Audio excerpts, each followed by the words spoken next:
Quero, nessa noite, que é o primeiro culto do ano, que nós temos o tema Avante sem parar, eu quero compartilhar sobre esse texto.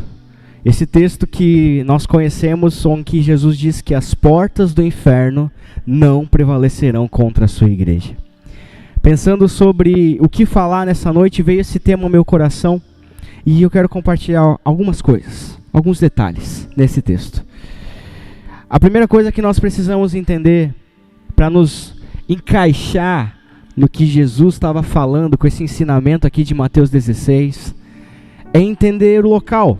Primeira coisa de tudo, entender o local onde tudo isso que nós lemos aconteceu. Essa passagem ela é muito clara em dizer que eles estavam na região de Cesareia de Filipe. Cesareia de Filipe, meus irmãos, era um local conhecido por ser um local cheio de simbolismos pagãos. Cheio de simbolismos pagãos. Existia um lugar naquela região ali, em Cesareia de Filipe, que os pagãos, que as pessoas que não acreditavam em Deus, o Deus de Israel, elas chamavam de a porta do Hades, ou na nossa tradução, a porta do inferno. Era uma caverna que até hoje existe lá, né? E as pessoas naquela época acreditavam que naquela caverna os espíritos e os deuses entravam e saíam. Eles ofereciam sacrifícios, ofertas naquela caverna. E se a oferta sumisse, eles acreditavam que, né, o Deus lá tinha se alimentado, se apossado daquela oferta. Lá, aquele local também era conhecido como um local de adoração ao Deus Pan. Repete comigo, Pan. Pan. Pan é um deus greco-romano, que vem da Grécia e vem de Roma também, que era conhecido como um deus dos bosques, um deus dos animais, um deus da natureza selvagem. E ele tinha metade humana e metade de bode, até com alguns chifres. Um deus greco-romano. E ele causava algo nas pessoas. Ele causava um medo súbito, irracional e coletivo pelos que passavam pela floresta. Ou seja, aquele Deus, segundo a crença deles, ele causava medo, de uma maneira que as pessoas não conseguiam entender. E daí, etimologicamente falando, nasceu a palavra pânico. Pânico é um medo súbito que vem sem você entender muito, mas ele vem. E é nesse lugar em que falavam que existiam as portas do inferno, em que as pessoas adoravam ao Deus Pan, que causava pânico, que Jesus, ele mostra quem ele é, e ele mostra quem a sua igreja é. Jesus, ele poderia falar quem ele era e quem a sua igreja é em Jerusalém. Um lugar legal, um lugar onde Deus já era adorado, um lugar onde ofereciam ofertas ao Senhor. Mas em sua soberania, Deus mais uma vez escolheu um ambiente desfavorável. Mais uma vez, ele fez o que está escrito lá em 1 Coríntios 1, 27. Sabe o que está escrito lá em 1 Coríntios 1, 27? Deus escolhe as coisas loucas desse mundo para confundir as sábias. Nosso Deus, ele não está dentro de uma caixa, ele não pode ser enquadrado dentro da sabedoria humana. Ele vai muito além, ele é muito maior que tudo isso. Ele criou tudo isso, na verdade. Então, Jesus decide mostrar que ele tem todo o poder em um lugar que parece que outra coisa tem mais poder. Naquela região parecia que o inferno, que os deuses pagãos, eles tinham poder. Mas Jesus diz, ó, deixa eu te falar uma coisa, eu tenho mais poder que tudo isso. Lembra muito a passagem do Vale de Ossos Secos de Ezequiel 37. Um lugar devastado, um lugar de morte, um lugar de sequidão. Mas que Deus chega para o profeta e diz, pode isso voltar a ter vida? Profetiza. Porque para Deus, se é um homem formado que está morto, ou se é um monte de osso ajuntado, não importa. Se Ele quiser, Ele faz tornar a vida, porque não há impossível para o nosso Deus. Não há impossível para o nosso Deus. Isso quebra um pouco da nossa mentalidade de achar que Jesus tem poder somente aqui nessa igreja. Somente nessas 4 paredes. Deus tem todo o poder aqui, Deus é louvado e engrandecido aqui, aqui é um lugar de bênção com certeza. Mas de novo, Deus não tem todo o poder somente aqui. Ele não tinha todo o poder somente em Jerusalém. Ele tinha poder também em Cesareia de Filipe. E em todo lugar, Ele tem todo o poder. A gente pode estar passando pelo pior cenário possível. Deus diz, é aqui mesmo. É aqui mesmo. E eu quero já liberar uma palavra para a sua vida, pode ser? Estão falando que esse ano vai ser complicado. Ah, porque política. Ah, Copa do Mundo. Mão de feriado. E não sei o que. Realmente, olhando com os olhos da carne, parece que esse ano vai ser meio complicado. Mas esse texto nos aponta que não existe ambiente desfavorável para o nosso Deus. Se Deus quiser, é ali mesmo que Ele faz. Se Deus quiser, é ali mesmo que Ele faz. No lugar onde o pânico poderia parecer grande, Jesus mostra que Ele é muito maior.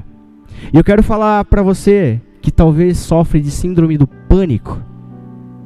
Existem pessoas que sofrem de síndrome do pânico aqui no meio de nós. Mateus, como assim? Minha esposa sofreu muito tempo com isso. Biazinha várias vezes, tremendo de pânico. A gente fez uma oração, se acalmou e veio adorar o Senhor. Por quê? Porque muito maior do que o pânico é o nosso Deus. Deixa eu te falar, eu não quero ser exagerado e dizer que se tu adorar a Deus vai acabar o teu pânico. Calma, não estou dizendo isso. Mas eu estou dizendo que mesmo em meio ao pânico, Deus se mostra muito maior que tudo. Muito maior que tudo. Foi a consciência da presença de Deus que nos ajudou a passar por essa fase. E é a consciência da presença de Deus na minha vida e na sua vida que vai te ajudar a passar por essas fases também. Segunda coisa que eu quero compartilhar é o versículo 16. Jesus estava questionando os seus discípulos, perguntando: quem que os outros dizem que eu sou? E sabe, isso é interessante, porque os outros, eles podem falar muitas coisas sobre Jesus. Os discípulos falaram: olha, uns dizem que é João Batista, outros dizem que tu é Elias, outros dizem que tu é Jeremias. Jesus era algum desses? Não. Porque os outros podem até ter uma visão de Jesus. Eu imagino que Jesus é um grande homem. Eu imagino que Jesus é um grande sábio. Eu imagino que Jesus é uma mente espetacular. Mas Jesus não é só isso. Aqueles que têm a revelação de Cristo sabem que Ele é muito mais do que isso. Que Ele vai muito além dessas coisas. As pessoas podem falar várias coisas sobre Jesus, mas não quer dizer que isso seja verdade. Tudo que não vier da palavra e do Espírito que testifica a palavra é um equívoco. É um equívoco. Os discípulos, eles falaram várias coisas do que as pessoas dizem que Ele é. Mas então vem Pedro. E Pedro, novamente Pedro, o mesmo Pedro que disse: para onde iremos se só tu tem as palavras de vida eterna? Agora esse mesmo Pedro diz: olha, eles dizem isso, mas eu digo que tu és o Cristo, o Filho do Deus vivo. Tu és o Cristo, o Messias, aquele que veio para salvar o povo que antes andava em escuridão. Tirar aqueles que andavam em pecado e colocar numa alta rocha, nos redimir do mal, reconectar-nos a Deus. Tu és o Cristo, o Messias. Ele diz também: tu és o Filho do Deus, o Filho de Deus, o Filho a qual Deus ama sobremaneira, mas que foi capaz de entregar para viver entre os homens, deixar a sua glória, se esvaziar da sua divindade, para que em humildade se tornasse servo, obediente até a morte e morte de cruz. Tu és o Cristo, tu és o Filho. E ele diz mais uma coisa que é incrível, porque ele não diz somente que tu és o Cristo, ele não diz somente tu és o Filho, mas ele diz tu és vivo. E aqui tem um detalhe que a igreja moderna precisa entender: que Deus está vivo, que Jesus está vivo, ele não está morto. Jesus disse àquelas mulheres: por que procuram entre os mortos aquele que está vivo? Ele está vivo. Ele não é somente uma história, ele não é somente superstição. Diferente dos deuses pagãos, ele vive para todo sempre. Ele vive para todo sempre. E ele continua ainda hoje fazendo o sobrenatural no meio de nós. O Deus que curou nas histórias bíblicas é o mesmo Deus capaz de curar hoje. O mesmo Deus que salvou as pessoas lá nos tempos de Mateus, Marcos, Lucas, João, é o mesmo Deus que em 2026 vai salvar muita gente para a honra e glória do nome dele. Porque ele não está morto, ele vive. E nós precisamos viver o nosso dia a dia entendendo isso, que Deus vive. Deus vive. No versículo 17, Jesus diz: feliz é você, Simão, filho de Jonas, porque isto não lhe foi revelado nem por carne, nem por sangue, mas por meu Pai que está no céu. Não foi nem carne e nem sangue que revelou. Não foi nem carne nem sangue. Só que aqui vem um alerta para a minha vida e para a sua vida. Talvez você está planejando o seu 2026 e você está cheio de estratégias carnais. Talvez você está pensando: olha, eu vou fazer isso, eu vou fazer aquilo, eu vou fazer aquilo outro, e se der, eu vou arranjar um tempo para servir ao Senhor, eu vou arranjar um tempo para colocar o Deus na frente disso tudo. Se Deus quiser assinar embaixo, eu topo, senão tem que ser do meu jeito. Misericórdia da minha vida e da sua vida. Porque nós não precisamos de uma nova estratégia humana e carnal. Nós precisamos daquilo que vem do alto, daquilo que vem do Pai. Nem carne e nem sangue, mas o Pai que revela. E a revelação de Deus, entender o que Deus quer para esse tempo, para a minha vida e para a sua vida, só vem através de algo chamado santificação. Josué, quando ele precisava levar o povo a vencer batalhas, ele disse, então Josué disse ao povo em Josué 3:5, tem aí? Aí ó. Purifiquem-se, em outras versões santifiquem-se, em outras versões separem-se, pois amanhã o Senhor fará grandes maravilhas entre vocês. Deus quer e Deus vai fazer maravilhas, amém? Mas primeiro nós precisamos santificar. Primeiro nós precisamos viver uma vida separada para o Senhor. Mateus santifica como? Daquele mesmo jeito de sempre. Santifica orando, santifica lendo a Bíblia, santifica jejuando e se afastando de tudo que tem aparência do mal. Não mudou. Não mudou o código. Não mudou a visão. É a mesma coisa há 2000 anos atrás. A mesma coisa. Mateus, você está querendo dizer que se eu me santificar eu vou comprar a revelação de Deus? Não. Te santificar não vai comprar a revelação de Deus, mas vai te deixar próximo o suficiente para que você possa ouvir, sem atrapalhos humanos, aquilo que Deus tem para a sua vida.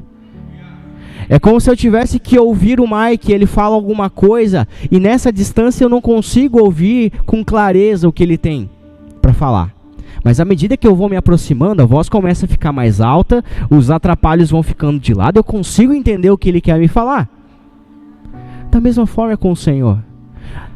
À medida que nós nos aproximamos dEle, nós começamos a entender da melhor forma o que Ele tem para a minha e para a sua vida. Sabe aquela pessoa que se converte? Se converteu, mas ainda está escutando a Anitta. Olha só. Recém-convertido eu estou falando, não estou falando de macaco velho. Sabe aquele cara recém-convertido que está escutando ainda os atuais? Tunique Tinoco. Tá lá, tá escutando ainda, mas vem para a igreja, feliz. Oh, Deus maravilhoso. Tá segunda-feira, tá escutando Teodoro e Sampaio. Mas não sei se você já percebeu. No começo ele até ainda escuta essas coisas, mas à medida que ele vai se aproximando do Senhor, ele diz, olha, nem sei se escutar isso daí convém para mim, vou deixar de lado, vou me afastar. E quando ele vê, ele está só escutando louvor. Olha só, comigo foi assim. Eu amava um rock, Renan. Guns N' Roses, Nirvana, meu Senhor, como eu gostava. E eu comecei a estar mais próximo do Senhor, eu tive um encontro com o Senhor e continuava, né? Mas à medida que eu fui me aproximando de servir ao Senhor, me aproximando da sua palavra, me aproximando em oração da sua presença, eu fui entendendo que aquilo já não me servia mais. De a mesma forma é conosco. Talvez tem coisas que você quer vencer na sua vida e você já tentou pela sua força vencer. Você não está conseguindo. Deixa eu te falar. Se aproxime do Senhor e Ele endireitará as suas veredas. Versículo 18. Depois de Pedro falar, tu és o Cristo, Filho do Deus vivo. E Jesus falar, baita Pedro. Pedro, legal. Pedro, olha, você acertou, não foi nem carne nem sangue que te revelou isso. Acertou em cheio. Daí Jesus vira para Pedro, depois de certa forma ter enchido, né, Pedro. Ele vira para Pedro e diz, olha, Pedro, versículo 18, diz assim, eu lhes digo que você é Pedro, e sobre essa pedra edificarei a minha igreja, e as portas do inferno não poderão vencê-la. Glória a Deus! Glória a Deus! Só que a gente acha que como Jesus tinha enchido Pedro, tinha elogiado Pedro no versículo anterior, a gente lê isso daqui, a gente acha que quando ele diz que sobre essa pedra edificarei a minha igreja, que ele está falando de Pedro. Mas na verdade ele está falando de outra pedra. E daí a gente precisa ir para entender os textos originais, e numa Bíblia que é traduzida direto do grego, essas coisas um pouquinho mais de gente nerd, de Bíblia, sabe? Para entender o que de fato Jesus quis falar. Nós entendemos a importância de Pedro. Pedro foi um dos pais da igreja primitiva. Sua pregação logo no começo de Atos alcançou milhares de pessoas. Pedro é muito importante. Só que nesse texto existem pedras diferentes. Repete comigo, pedras diferentes. Se nós olharmos no original grego, né? Eu sei que esse papo pode ser meio chato, mas vamos lá, você vai entender. Quando Jesus fala, você é Pedro, Jesus está dizendo, você é Petros. Petros é uma palavra grega que significa um fragmento de rocha, um pedregulho, uma pedrinha. Jesus está dizendo, você é pedrinha. Mas daí ele vai e diz, mas sob essa Petra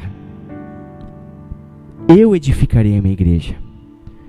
Mateus, o que significa Petra? Uma rocha grande. Então basicamente Jesus está dizendo, olha, você é Pedro, uma pedrinha. E a gente acha que Jesus continua falando, e sobre essa pedra edificarei a minha igreja. Mas basicamente ele está dizendo assim, você é Pedro, mas sobre esta pedra eu edificarei a minha igreja.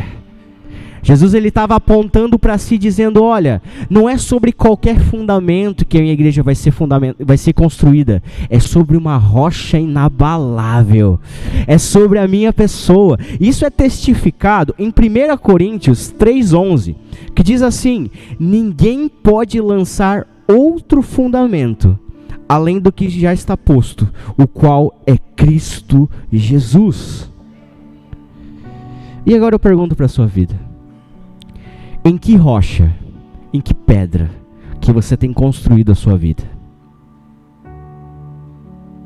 É sobre a areia? É sobre um pedregulho que você tem construído a sua vida? Ou de fato é sobre Cristo? Porque Jesus diz: aquele que ouve as minhas palavras e as pratica é semelhante a um homem que construiu uma casa sobre a rocha, em que vem os ventos, vem a chuva, vem a tormenta, e essa casa permanece de pé. Em que rocha você tem construído? Jesus também diz: aquele que ouve as minhas palavras e não as pratique, nem as obedece, é semelhante a um homem que construiu a sua casa na areia. Vieram as chuvas, vieram as tormentas, e essa casa não permaneceu de pé. Em que rocha você tem construído a sua vida? Você tem construído a sua vida nos seus fundamentos, nas suas ideologias, nos seus achismos? Ou você tem construído a sua vida de fato em Cristo Jesus? Faça essa análise. Porque tempos difíceis podem vir sobre a terra. Do nada a gente acorda com um presidente sendo capturado. Olha só.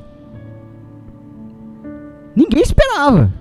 Tinha gente que esperava até, mas enfim. Já começou com tudo. Se nós não estivermos firmes, nós também seremos abalados.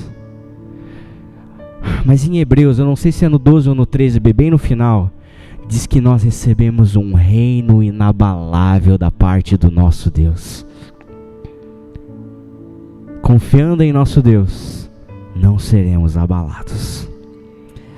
Versículo 18, Jesus continua dizendo: as portas do inferno não prevalecerão contra a minha igreja. E de fato, se Cristo é a base da nossa fé, o firme fundamento que construímos a nossa vida, podemos afirmar que nada, absolutamente nada, pode parar a igreja do Senhor. Jesus ele afronta o mal e diz: olha, é nesse lugar aqui de inferno, de porta do inferno, de Deus Pan, de adoração ao panteão de Deus gregos, ele diz: ó, pode ser o inferno, pode ser o que for, não vai prevalecer. Não vai prevalecer. E muitas vezes a gente lê esse texto, entenda o que eu vou falar, e nós achamos que somente as forças do mal não podem nos atacar e vencer. A gente tem uma posição defensiva, zagueirão. Zagueiro. Ó, o diabo, se ele vir, ele não passa. Quando na verdade as peças desse xadrez são outras. Não é o diabo que ataca e a igreja se defende, e daí o diabo não vence porque a gente tem escudo da fé. Não. É a igreja que ataca e o diabo e o inferno que perde. O crente ele foi chamado para ser conhecido também no inferno. Você sabia disso? Misericórdia, pastora, tira esse menino de pregar aqui. Como assim o crente tem que ser conhecido no inferno? Atos 19:15 diz assim: certa ocasião, o espírito maligno respondeu: eu conheço Jesus, eu conheço Paulo, mas vocês quem são? E sabe o que aconteceu com esses discípulos, essas pessoas que estavam querendo expulsar o espírito maligno em nome de Jesus, mas que não eram conhecidos? Apanharam ao ponto de terem que sair correndo pelados. Tirar até as roupas. O espírito tirou até a roupa do cara, misericórdia. Mas se fossem homens que se santificam, homens que vivem na autoridade do Espírito Santo, homens que de fato se posicionam em Deus, quem tinha que sair correndo eram os espíritos malignos.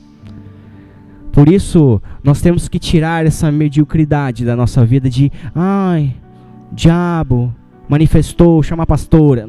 Crente, toda autoridade lhe foi dada. Toda autoridade. A pastora está aqui para zelar pelas nossas vidas, para orar pelas nossas vidas, para nos ensinar. Quando for preciso, ela faz o trabalho também. Mas você, nesse ano de 2026, Deus te chama para um novo posicionamento. De você entender que não é você que tem que se defender do ataque do inimigo, mas é o inimigo que vai sofrer com o teu ataque. Que em nome de Jesus essa igreja saqueie o inferno, ganhando almas para o Senhor ainda mais nesse bairro, nesse ano. Que em nome de Jesus, esse quadrado aqui, essa igreja aqui, no final desse ano possa estar muito diferente. Muito mais cheia, não de pessoas, não de quantidade de pessoas, não de números, mas de almas lavadas e remidas pelo sangue de Jesus. É o que nós oramos. Mateus, eu sei da promessa do Senhor. Eu sei que Ele tem poder. Eu sei que Ele diz que as portas do inferno não prevalecerão. Eu sei que Ele diz que o que nós ligarmos na terra será ligado no céu. Eu sei que Ele diz que a chave do reino dos céus está conosco. Eu sei de tudo isso. Mas muitas vezes eu tenho medo de viver tudo isso. Você não precisa se manifestar, porque todo homem de Deus já teve algum momento em que sentiu medo de viver a promessa. E não tem como a gente falar disso sem lembrar de Josué. Josué é um homem de Deus que tinha passado por um deserto. Um homem de Deus que tinha visto o seu mentor, o seu mestre, morrer. Mas que tinha uma grande missão, que era levar o povo para a terra prometida. Ele tinha um cenário desfavorável, mas também tinha uma grande missão, tinha uma grande promessa. E novamente, Deus fala. Novamente não, Deus fala. Em Josué 1:9, tem ali, B? Esta é minha ordem, seja forte e corajoso, não tenha medo, nem desanime, pois o Senhor seu Deus estará com você por onde você andar. Josué, ele tinha a promessa, mas a sua humanidade também tinha medo. Só que eu vejo um cuidado tremendo de Deus com Josué. Sabe por quê? Porque esse versículo, exatamente Josué 1:9, tá em tudo que é lugar. Tá atrás de carro, adesivo atrás de carro. Tá em paninho de louça. Tá em tudo que é lugar. Só que você sabe quantas vezes que Josué ouviu seja forte e corajoso? Ao todo, Josué, desde Deuteronômio 31 até Josué 1, foram 7 vezes que Deus, Moisés ou o povo disse para Josué: seja forte e corajoso. Nós temos medo. O medo ele vem, o medo faz parte da nossa humanidade. Só que nessa noite, assim como Deus disse para Josué, cuidando daquele homem, Deus quer dizer para a sua vida e para a minha vida que tem uma promessa, que Deus quer que você viva coisas extraordinárias nesse ano. Ele diz: seja forte, seja corajoso. Porque nós precisamos de coragem para viver a promessa de Deus. Coragem, de acordo com o dicionário, é a capacidade de enfrentar o perigo, medo, dor, adversidade, com firmeza e determinação.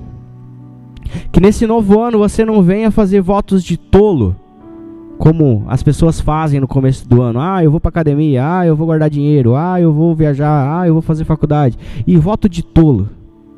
mas que você, em coragem, possa reconhecer a promessa de Deus e caminhar em obediência em direção a essa promessa. Para viver a promessa, meu irmão, para viver aquilo que Deus tem para as nossas vidas, a gente não precisa sentir. Entenda o que eu estou te falando. Você não vai sentir de orar. Você não vai sentir muitas vezes de falar de Jesus com uma pessoa na rua. Você não vai sentir vontade de ler a Bíblia. Você não vai sentir nada dessas coisas. Não vai sentir. Mas em obediência, entendendo a promessa, nós devemos fazer essas coisas. Nós devemos fazer.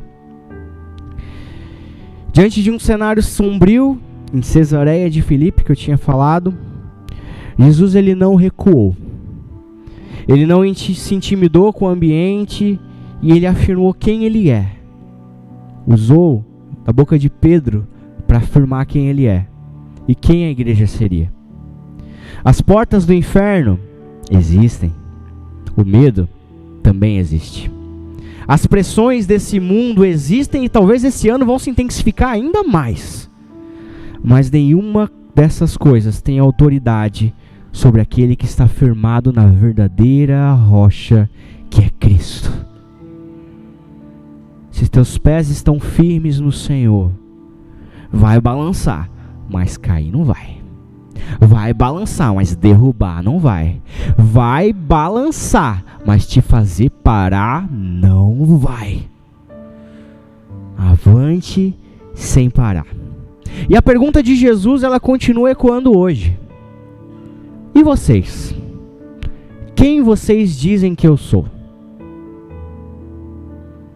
Quem vocês dizem? Quem você diz que Cristo é? Porque a forma que nós respondemos essa pergunta define onde nós vamos construir a nossa vida e como enfrentaremos o medo. E se de fato, enfrentando esse medo, nós vamos avançar ou vamos recuar? Se Cristo é apenas uma ideia, uma filosofia, algo dos livros, o medo vai nos paralisar. Mas se Cristo é a rocha, de fato, sobre as nossas vidas, nós permaneceremos de fé. Por isso, seja forte e corajoso. Não porque você é um baita bodybuilder, tipo Júnior, mas porque o Senhor é contigo por onde você andar.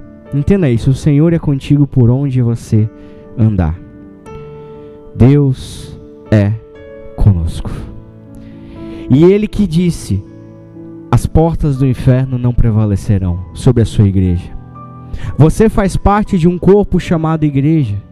Logo nós precisamos reconhecer que se eu faço parte da igreja santa do Senhor, essa promessa também alcança a minha vida. As portas do inferno não prevalecerão. E tudo que nós ligarmos no céu será ligado aqui na terra, e tudo que ligar na terra será ligado no céu. Que o Senhor, nesse ano de 2026, nos faça caminhar em direção à promessa, não recuando diante dos ataques do mal, porque talvez hoje você está motivado, talvez hoje você está animado, talvez hoje você está feliz, mas vai ter momentos nesse ano que você não vai estar feliz. Vai ter momentos nesse ano, entenda a igreja do Senhor, que você vai pensar em parar. Vai ter momentos esse ano que você não vai querer vir para a igreja. Vai ter momentos esse ano que vai parecer que é mais fácil abandonar tudo e viver no mundão do que viver a vontade de Deus. Hoje talvez você não visualiza isso, mas nós precisamos ser sábios e entender esse momento que pode chegar. Nós estamos no verão. Daqui a pouco vem o outono, bonito, mas o inverno também vem. O inverno vem para o cristão. Mas mesmo no inverno, nós podemos encontrar o fogo do Espírito para nos esquentar. Mesmo no inverno, nós podemos receber o abraço do nosso Pai para enfrentar toda e qualquer coisa. Pode ser as portas do inferno, pode ser o Deus Pan, pode ser o que for. Jesus tem todo o poder em todo lugar. Fique de pé, quero orar pela sua vida.